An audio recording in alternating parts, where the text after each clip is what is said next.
Bienvenidos una vez más a un segundo programa de este podcast con su amiga Vitamina, @psicomami, como me conocen en redes sociales, y Maritza América, como yo siempre me presento por aquí. Esta vez en verdades incómodas en temas de crianza, ¿sí? Porque no hay nada escrito entre ser papás, y en este mundo de redes sociales donde parece que la vida es perfecta, pues no siempre es así. Por eso hoy te quiero invitar a que no te pierdas completo este episodio, que estoy segura vas a aprender un montón de cosas. Y lo más importante, vas a venir a hacer catarsis conmigo. Cuando me hice mamá, fui una mamá muy joven, tenía 20 años cuando me casé. A los 23 años tuve aproximadamente un año tomando pastillas de fertilidad para tener a mi hijo, porque yo no producía progesterona. Y un doctor me había dicho que no iba a poder quedar embarazada rápidamente. Luego me recomendaron otra doctora, a mi doctora Berna querida, en Maracaibo, Venezuela, quien quiero, que un día llegó a la consulta y me dice: mira, deja de estar creyendo en eso, si usted cree en Dios, papá Dios va a hacer posible que usted tenga su primer hijo. Y así, después de un año de haber tomado pastillas para la fertilidad, tengo a mi primer hijo, Matías. Ese primer año fue la locura, porque yo la verdad esos 9 meses pensaba siempre que se me iba a salir. Fue un miedo que tuve desde el día 1. De hecho, tuve amenaza de aborto hasta los 6 meses que estuve tomando pastillas para retener el bebé. Y bueno, nada, así transcurrieron los 9 meses, lo tuve feliz. Mati cumplió 5 meses y un día yo me comienzo a tocar las lolas y yo digo: ay, me duelen las lolas, ¿qué estará pasando? Ay, me duele el vientre. Y miro así y mi esposo me dice: estás pero preñadísima, embarazada, y es niña. Y yo así: ¿qué? Resulta que me hice 15 pruebas de embarazo. Obviamente quería matar a mi esposo porque le dije: no es cierto, no estoy embarazada. Y bueno, 5 meses que mi hijo tenía de haber nacido, mi hijo era un bebecito, ya tenía unos 2 o 3 meses de embarazo de mi hija Miranda. Llegó milagrosamente a nuestras vidas. Muy rudo ese primer año, porque todo era doble. Y recuerdo, muéranse con esto que les voy a decir, que les dio neumonía 2 veces. Y las 2 veces estábamos los 3 hospitalizados. Ellos 2 en una cama, o sea, cada uno en una cama y yo en el medio. Y cuando la doctora me dice: tienen los 2 neumonía, yo me puse a llorar encima de la doctora y me sentía la madre más horrible del mundo, porque yo decía: ¿cómo yo, que estoy todo el tiempo al pendiente de mis hijos, no me di cuenta que tenía neumonía? Luego, mi pobre hijo, el primer hijo siempre es como el conejillo de India. Un día estaba en casa de mi suegra y mi suegra le estaba dando una sopa. Pero mi suegra decía: pero no, es que tú a este niño lo tienes muy mal acostumbrado porque tú todo se lo licúas. Y yo: suegra, pero es que se lo licúo porque el niño se ahoga. Pues no, mi amor, como buena abuela gocha, no me hizo caso. Y ella le estaba dando una sopa con unos tropezones de plátano de este tamaño. Miren bien, así, ve, bien grande. Suegrita, que en paz descanse, mi palabra no lo ofendan, pero usted sabe que fue así. Le dio cucharada con ese tropezón y mi hijo se estaba asfixiando. Yo salí 5 minutos, menos de 5 minutos, como 1 minuto, a buscar un pañal. Cuando yo regreso, estaba mi esposo, mi suegro, mi suegra y mi hijo estaba casi morado. Le estaban tratando de hacer primeros auxilios para sacarle el tropezón de plátano que tenía en la boca y ninguno hacía nada. Todos estaban mirando. Mi esposo estaba amarillo, azul y rojo, no hacía nada. Mi suegro lo que hacía era llorar. Mi suegra pegaba gritos como loca. Yo llegué corriendísimo, no me pregunten cómo, agarré a mi hijo. Yo creo que es supervivencia de mamá. Agarré a mi hijo, traté de hacerle así en la espalda, porque era lo que veía en la televisión en aquel momento. No pasaba nada y luego lo único que se me ocurrió fue agarrar mi dedo, hacerlo así como una pinza y metérselo así hasta adentro. Y cuando jalé, le salió una bola de plátano así. Bueno, eso fue horrible. Tuve que llevarlo al médico, al neurólogo. Cuando lo llevo al pediatra, el pediatra me dice: claro, él se ahoga y la razón por la que él no traga es porque tiene un problema en las amígdalas y sus amígdalas están en un tamaño anormal para la edad que tu hijo tiene. Ahí les dejo esa perlita para que usted entienda desde ahí hasta ahora en la adolescencia cuáles han sido estos desafíos o estas verdades incómodas. Bueno, de hecho, una verdad incómoda que la voy a mencionar, Karen, te la debo mencionar. Ustedes conocen a Karen, ya saben quién es. Karen Uccelli, se las voy a dejar pineada por aquí para que la sigan también en redes. Es parte del equipo de Psicomami también. Ella es psicóloga, está en Colombia, sirve siempre como colaboradora de este espacio. Karen también atiende consulta y bueno, siempre nos compartimos aquí toda esta información. Pero una verdad incómoda en temas de crianza es la intromisión de las familias políticas, ¿saben? La suegra, el suegro, los tíos, porque todo el mundo, cuando a uno le nacen los muchachos, todo el mundo parece saber más de los hijos de uno que uno. Yo no entiendo eso, no entiendo esa teoría, pero el día que usted pare un hijo, ese día todos se vuelven expertos del hijo suyo.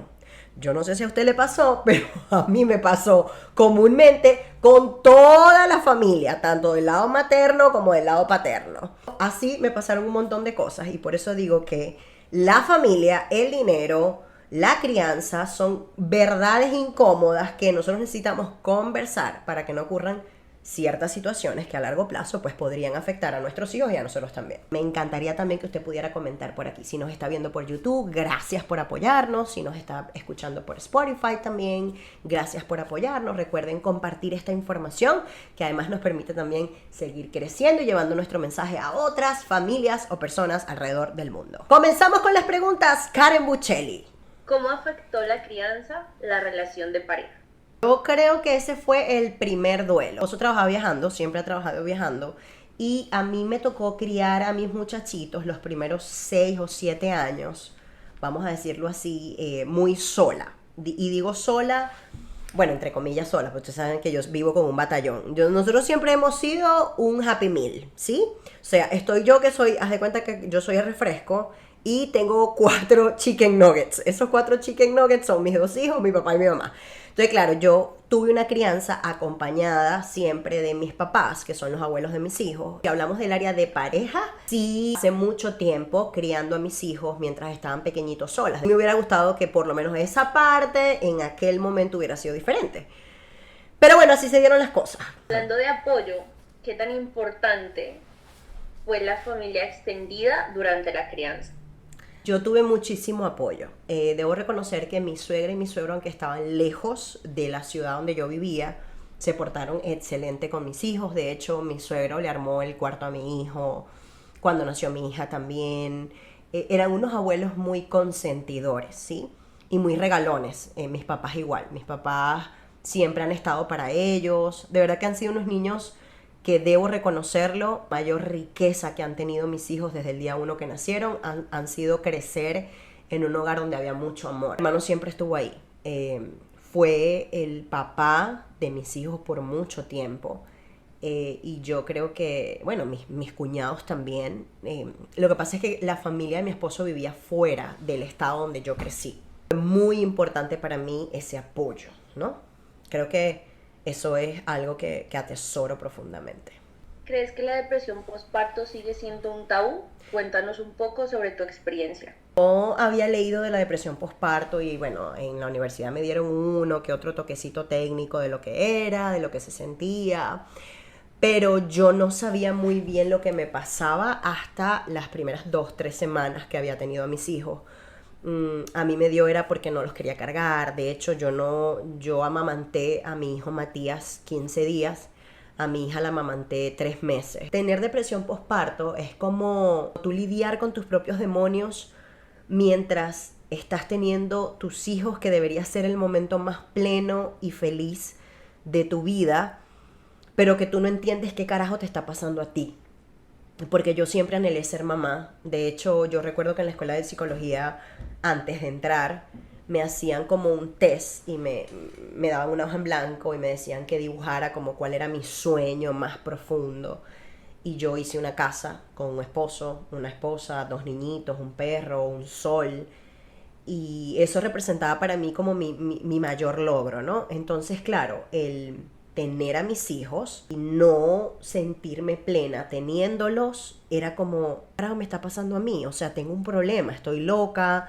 ¿Cómo es posible que me fastidie el llanto? ¿Cómo es posible que me fastidie tener que darles de mamar o de comer? Sí, y así transcurrieron unos 3-4 meses. Afortunadamente, como te digo, me ayudó muchísimo la lectura. A medida que yo más leía, viendo muchísimo más el que no era que yo tenía un problema, sino que mis hormonas estaban revolucionadas. Mi sistema fisiológico estaba por completo apenas ajustándose a una nueva realidad. Y eso me ayudó a entender que no era que yo era una mala mamá porque tenía depresión postparto, porque eso no lo elegí yo. No fue como que, ay, bueno, yo voy a desear que me dé depresión postparto. Por supuesto que no. me pasó, ahí es que nace la cuenta de Instagram como un desahogo materno. Yo nada más quería escribir acerca de lo que sentía como mamá mientras estaba en mi rol. Y de ahí nace Psicomami, psicólogo y mamá. Entonces, si ustedes se van a las publicaciones así súper viejas que tienen que bajar mucho, van a encontrar mucha información relacionada a cómo era mi vida como mamá, ¿no? Y esos fantasmas que me perseguían. La cuenta de Instagram era como mi diario personal. De hecho, no fue una cuenta que surgió como lo que es ahora, ¿no? Que bueno, vivo y trabajo de eso. En ese momento era un simple desahogo. Al saber que yo no era la única mamá pasando por eso, también me alivió mucho. Porque comencé a conectarme con otras mamás que me decían, coño, yo también siento eso, yo también me fastidio, también el llanto me aturde, tampoco me quiero bañar. Llegó un punto, déjame confesarlo aquí, en el que yo veía a mi esposo dormir y yo lo quería asfixiar con una almohada. No todo en la maternidad es como lo pintan en las redes sociales. Ay, qué lindo es. Pero bueno, así transcurrió. ¿Qué impacto tuvo la crianza en tu carrera profesional? Yo comencé como a dejar de sobreanalizar todo lo que hacía con mis hijos y simplemente aprendí a desarrollar 3 pilares, vamos a decir así, en mi crianza, que de hecho están en mi libro. Y el primer pilar que yo aprendí en la crianza era ser naturales. Cuando hablo de ser natural me refiero a tener una respuesta lógica ante ciertas situaciones. El segundo pilar, la manera en la que yo iba a responder ante lo que les pasaba, no era nada más para satisfacer mi propia necesidad de adulto que no quiere sentirse avergonzado, no. Yo decía, bueno, mis hijos van a llorar porque son unos niños, van a tener conductas naturales de niños, ¿no? Y yo me juré o me prometí a mí misma que yo no iba a responder ante los estándares de los demás, sino que iba a responder a el amor que yo sentía por mis hijos y adaptarme a la edad mental que ellos tienen, porque eran unos bebés. Entonces, si necesitaban ser consolados con abrazos, yo los iba a consolar. Si necesitaban que yo los cargara, yo los iba a cargar. Si necesitaban que yo les diera un minuto de tiempo para llorar, para sentirse tristes o mal, aunque hubiera un montón de gente a mi alrededor diciéndome que la estaba haciendo mal, pues no me importó. Lo importante fue la disciplina en la crianza y cómo la mantuviste en el tiempo. Bueno, en el tema de la disciplina, como mamá, te puedo decir que yo no sé si realmente soy una mamá muy disciplinada, que digamos, la verdad. Lo que sí sé es que soy una mamá súper abierta y flexible en demasiadas situaciones con mis hijos, porque me quedo nada más con lo que es lógico o común para algunas personas. Siempre me ha ayudado el hecho de saber cómo son mis hijos, en qué edades están, qué esperar en cada edad. Yo he tenido claro desde el día 1 que no es lo mismo tener unos bebés que tienen ciertas necesidades a que tus hijos ya estén entre 6, 7, 8, 9 años o a que estén en la adolescencia. Entonces creo que en tema de, si yo tengo que decir, soy una mamá súper full disciplinada, así como que, o sea, la mamá que tiene todo en estructura, la respuesta es no. Yo creo que más bien soy una mamá bien dispersa que ha entendido que la mejor manera de lidiar con todos los temas de la crianza, desde la compasión y el amor, es conocer lo suficientemente a sus hijos como para saber qué hacer en determinadas situaciones y repetir eso constantemente, porque es lo que me ha funcionado. Darlos de, vamos a decir así, como de amor, pero no un amor incomprensible o un amor inflexible, sino un amor flexible capaz de cultivarnos, aún entendiendo que, bueno, todos somos seres humanos. De hecho, en mi casa, algo que siempre practicamos es todos somos humanos, todos tenemos defectos, nadie es perfecto, necesitamos pedir disculpas, y mamá no se la sabe toda. Mamá necesita preguntar, mamá se le puede salir uno que otro grito, mamá va a cometer todos los errores habidos y por haber, y posiblemente mamá también en algún momento les vaya a romper el corazón, pero lo que más practico en tema de disciplina, si tengo que decirte algo en relación a eso, es enseñarlos a que cuando se quiere algo, se tiene que trabajar para conseguirlo. Nada cae del cielo. Y eso aplica en el colegio, en el trabajo, en la vida de pareja, con los amiguitos, con las amigas, en los deportes, etc. Entonces, bueno, creo que si tuviera que hablar de disciplina, los tiros que yo daría serían como por ahí. ¿Qué tan difícil es encontrar un equilibrio en la actualidad entre ser estricto y ser permisivo? Yo creo que ahorita hay un boom loco en redes sociales que habla de la disciplina positiva como si fuera a dejar hacer al muchacho lo que le dé la gana, y no es así. La disciplina positiva está basada en el amor, la compasión, el entendimiento y los límites. Cuando yo me voy a los extremos es que comienzan los problemas. Yo creo que punto medio estaría en que ambos pudieran sentarse a definir qué es lo propio para la edad en la que su hijo o su hija están. Y respondiendo a la pregunta de qué tan difícil es, sí es bien difícil, porque hay demasiada información en redes sociales que en lugar de ayudarte lo que hace es confundirte y te lleva a conclusiones inapropiadas, porque además cada familia tiene una realidad diferente y tú no puedes comparar tu realidad con la realidad de las redes sociales o de lo que consigues en internet. Así de simple. Hablando de las redes sociales, ¿cómo manejas la presión de ser una madre perfecta ante ellas? Antes no me importaba, porque mis hijos estaban muy pequeños y no tenían ellos redes sociales y no le paraban a eso. De hecho, no sabían ni leer ni nada y antes no le paraba. Pasa recientemente que me hice un bronceado y me da mucha risa porque mi hijo al otro día me dice en la casa: mamá, te vi en las historias que te pusiste unas cositas aquí chiquiticas en las lolas y casi se te ven las lolas, me decía. Eso no pasaba, ya Mati tiene 12 años. Eso no pasaba antes de que mi hijo estaba, o sea, cuando mi hijo era un niño pequeñito, pues no pasaba, pero ahora que tiene esta edad y además me sigue en redes, todo lo que yo hablo por ahí o lo que comento por ahí en la casa cuando me vea me lo va a decir. Entonces me toca como sentarme y explicarle: mira, esto significa esto significa lo otro. Y creo que más que presión, es como ahora me cuido mucho más posiblemente de lo que diga, porque mis hijos están ahí. Eso sí, yo siempre les explico: mira, mamá genera contenido para gente de esta edad, hay cosas que ustedes no van a entender que me tienen que preguntar.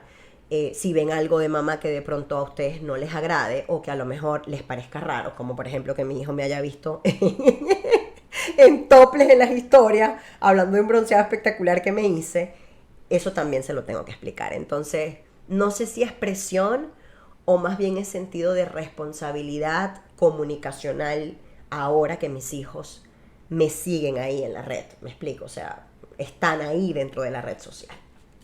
Creo que es más eso. ¿Cómo manejas las críticas sobre tu estilo de crianza? La verdad no le paro. Te voy a decir la verdad. No me importa absolutamente nada de lo que la gente diga de cómo yo crío a mis hijos. Yo no soporto que alguien le pegue a un niño, a un adolescente, o que le grite, o que lo trate mal, o lo haga sentir como una cucaracha. O sea, eso lo detesto.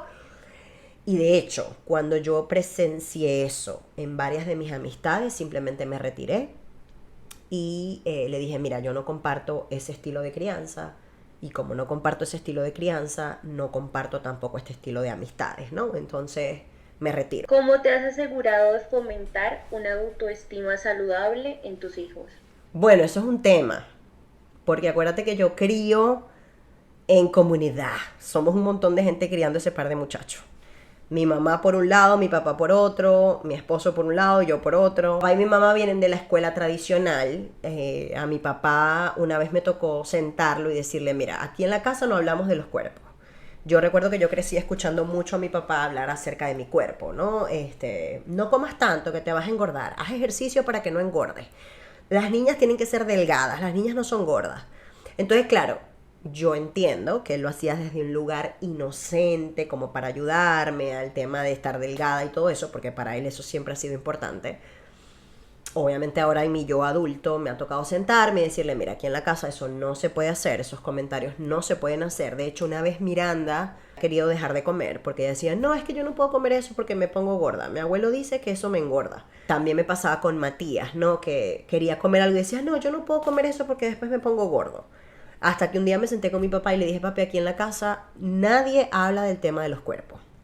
No es que estoy gorda, que estoy flaco, que si tú te comes eso te vas a engordar. Aquí no satanizamos la comida. Aquí no hay alimentos buenos o malos. Aquí podemos comer todo en las cantidades adecuadas, nutriéndonos bien. Entonces ya eso como que dejó de ser un problema.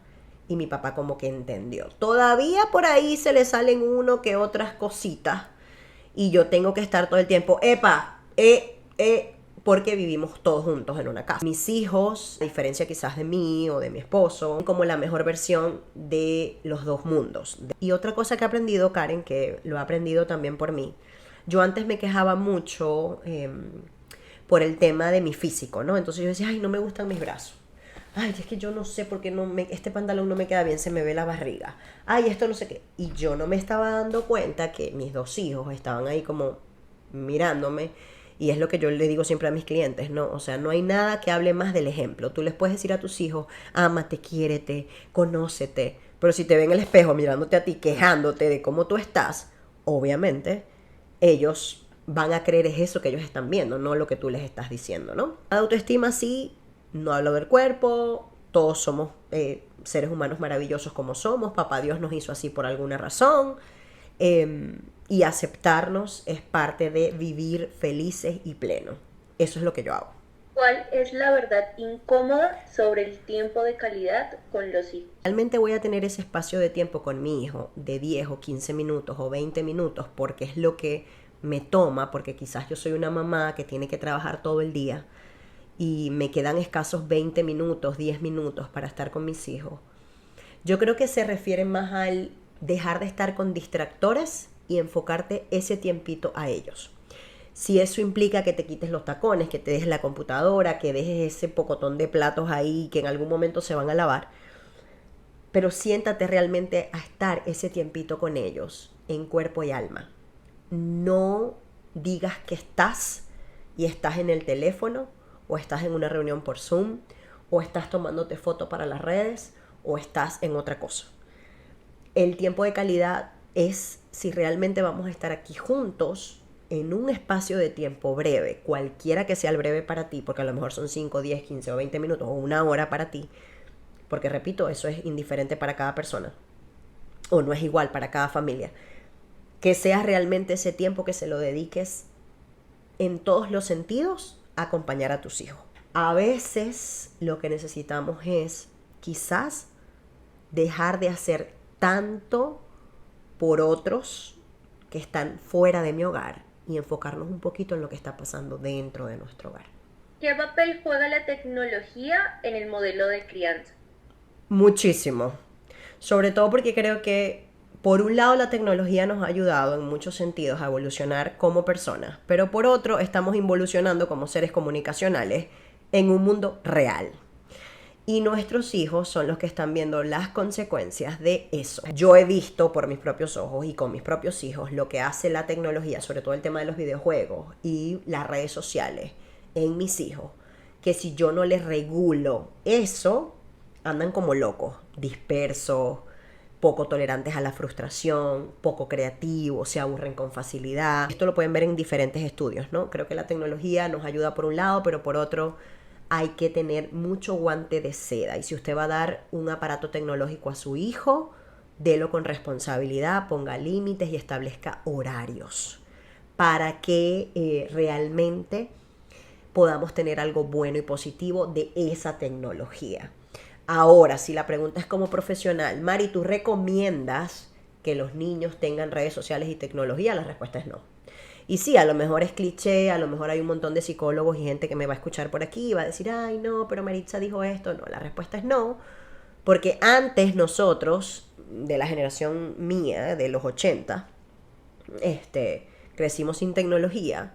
Y yo me acuerdo que en nuestros momentos de aburrimiento, que yo hacía hasta casitas de tela en el patio de mi casa. Y el patio de mi casa se convertía en castillos de princesas y príncipes. Y había de todo, y nada más era como imaginación. Eso no pasa cuando yo a un muchacho le doy un aparato tecnológico, porque disminuye la creatividad y están más bien conectados a un mundo ficticio que no es real. Los aleja de la realidad y los aleja, pues obviamente, de poder resolver situaciones cotidianas que tendrían que saber resolver sin estar conectados a la tecnología. ¿Qué tan importante es tener tiempo para ti misma como madre? Full. Si yo no tengo tiempo para mí misma, yo creo que no podría ser una mamá feliz.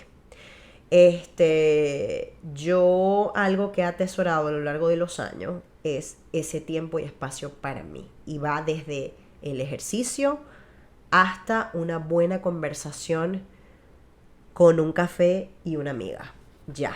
Yo soy bien simple, la verdad. Pero creo que esas dos actividades para mí son fundamentales. Un buen café con una amiga y el tiempo de ejercicio para mí. Y creo que todas las mamás necesitamos sí o sí tener unas herramientas de autocuidado que nos permitan sentirnos plenas y felices mientras somos mamás. En este espacio, nuestra intención es que entiendas que no existe una receta mágica que te lleve a ser el papá o la mamá perfecta.